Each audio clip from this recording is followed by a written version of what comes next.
And even if he did, Brad just turns his head a bit, and the most that Mac's doing is slamming his knuckles into the back of the head. Can he punch with this arm? Not easily, because it's... Violence destroys. Weaponizing is the counter strategies to violent criminal assault. Hey, I'm Greg LaBeouf, aka The Violence Guy, and I'm sharing with you how I went from the victim of a brutal attempted murder to mastering the tool of violence and protecting myself and family, and how you can do the same from the safety and comfort of your own home. Welcome to Weaponizing DIY. Happens when Brad again is my good guy, Mac is my bad guy. Now, if Brad slipped, fell, got thrown or taken down, he lands on his back. There's many times when Brad can effectively wrap his legs around Mac, and that's what he's doing. So you wrap your legs around your partner's waist, the legs cross. It doesn't matter which foot crosses over what, but he grabs a hold nice and tight with his legs. Now, couple things with the guard if you've never experienced this before. You don't actually want to scissor your legs, which means if Brad actually tried to just squeeze hard from his knees, you're creating a lot of space here. Okay, so when he grabs, he wants to pull his heels nice and tight. Again, it doesn't matter which side goes over. Okay, but he squeezes tight with his heels, and he squeezes tight with his knees, so he is really using his entire lower body to control Mac, okay, to control the opponent. Now, when he does this, he's also using his hip flexors, so just move him back and forth a little bit for me. See how he's able to move him around and kind of help control that weight? That's good. Now, you got to remember, this guy might be so big. Couple first questions, right? If the opponent is so big, what if I can't cross my legs? You do your best. You squeeze in as tight as you can. You won't get them crossed, but you still squeeze in like riding a horse. You want as much of your lower body to help control this person's weight, so you go as much as you can. If you can cross them, great. You use as much of your legs and your lower abs and everything else to push, pull, and control his weight. Okay, it doesn't matter if you don't feel him moving, you are going to be influencing, and we need as many points of control as we can. Now, what we really want to get to today with the Punch Block series is let's make this real simple. The number one thing that somebody's going to try to do to you when this is just an assault situation and they are conditioned black and they are going for the blitz and you end up on the ground is to punch you. Now, this position for him, there's a great possibility he's going to get some shots off unless we understand it. Now watch. First thing Mac would do if he wants to hit Brad is he's going to end up, two things. Watch what he did. He leaned forward and he sat up. So you go back down for just a second. He didn't just sit back. Go ahead and sit back. That is very unlikely in the middle of an assault situation. Very likely that will probably happen in a jiu-jitsu tournament because he's establishing his base and his goal is to work and get out of that guard position.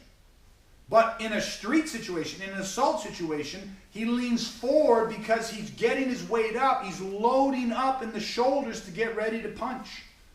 Now, if that happens, that's what we're going to deal with today. So remember, when you're training as a partner, or even when you're using imagery, the weight of the person in your guard is leaning over you trying to hit you. That's a different feeling. So when this happens, what Brad is going to do is he's locked the legs. First thing he needs to do is manage the distance. The more distance that exists between Brad and Mac, the more dangerous it is for Brad. So he wants to lock, use his legs. He wants to pull with his entire body, but watch what happens. When he goes to pull Mac in, he tilts his head off to a side and he extends one arm up deep. And that one arm wraps around the back of the neck. That's what he's looking for. The other arm comes up and rests over top of Mac's other arm. Not to tuck underneath for a sec with this one. He doesn't really want to be underneath it and go back. And he doesn't want to be like this, where the arm for a sec, where the arm's like this. He doesn't want to leave Mac's arm up like that.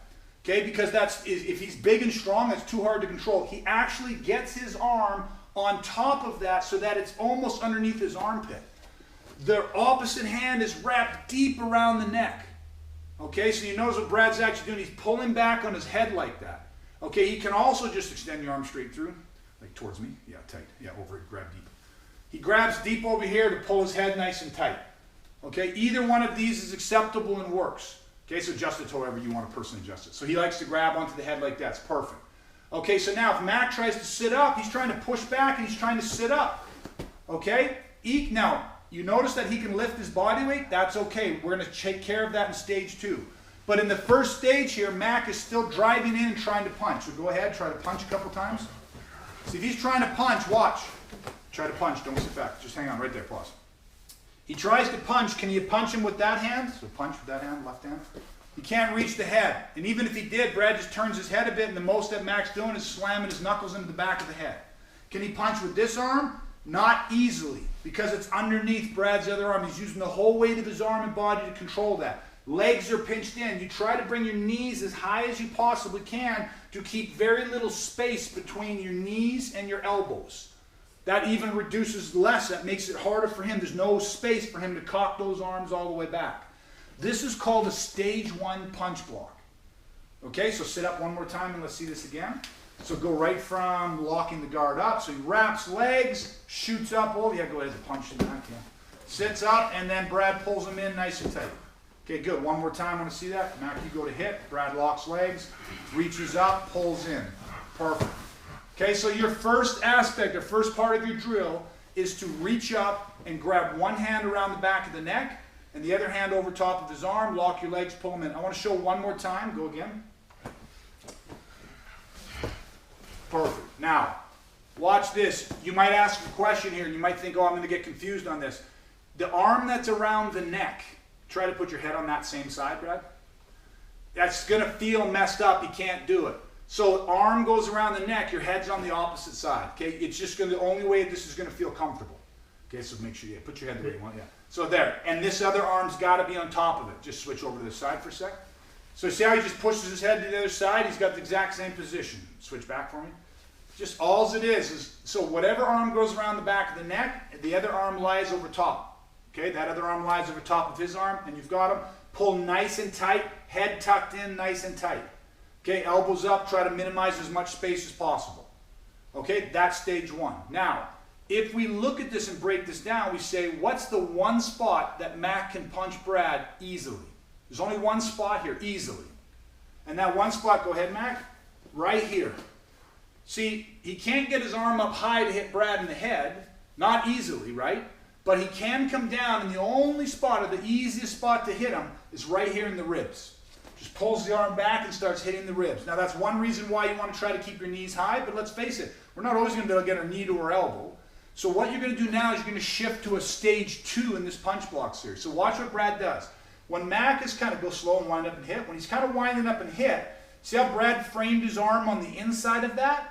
And then he uncrosses his legs and he brings his knee. See how he used his hand to push it down so that he wedges it against his own shin. He reaches and grabs the back of Mac's tricep, the back of his elbow here.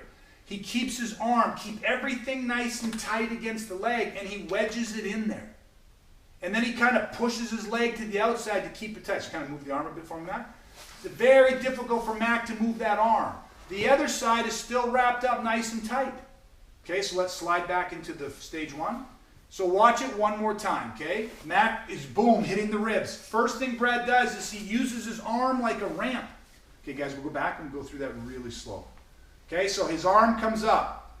Now Brad uses his arm, and see, he's using it like a ramp. He's not trying to stop the full weight of that, but he angled his arm and at the same time uncrosses his legs and just guides Mac's arm up onto the shin. Very easy to do, guys, not hard. But once he does that, he pulls down on the back of the elbow, wedges his knee out, drives his shin into the arm, and no space here.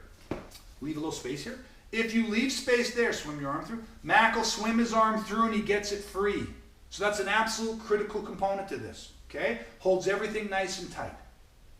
All right, so now watch this. If Mac really started to try to hit, he's really big and strong, Brad's going to let him, especially if his weight's driving forward, he's going to let him slide back to stage 1.